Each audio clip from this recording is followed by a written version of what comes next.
that situation, you know, it seems like with more and more immigrants being moved like this, we could see that situation again. Is that something we should be concerned about?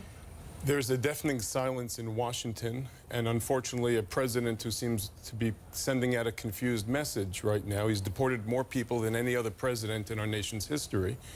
And this is a Band-Aid effectively being placed on cancer. The kinds of immigration controls we see have not been put into place, where every president in the last 2 centuries have put measures in place to meet the challenge.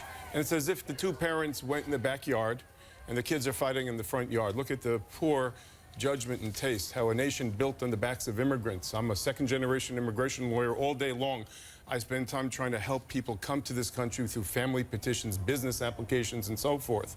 And the Wild West has created. In our city corridors, we have stacking phenomenons where immigrants and landlords are creating illegal tenancies.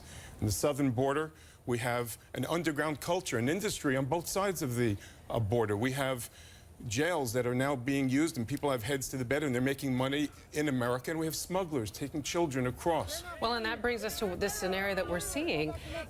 You know, some of the voices here yelling, you see the signs, return to sender. They're saying that people should come to this nation legally and not through a back door. But the fact remains, on those buses are children. We've had people sit on this very desk and say it's un-American that we would turn these children away that are facing poverty and maybe even death back home in their home nation. How do we balance those two things? Very difficult subject. We are a nation of law, and we are a government and a nation that took great stock in our legacy of immigration. Right. We are all immigrants. Absolutely. And post 9/11, as we see with the Chinese Exclusion Acts in the 1800s, when that pendulum swings, and there's a for immigration and there's a against immigration kind of sentiment. But when you have a deafening silence in Washington, a president who now courageously is trying to do something in Congress that won't budge, you can't advance this. There are multiple truths here. The truth is, isn't that a good point? we are a humanitarian nation. These are children, the most vulnerable.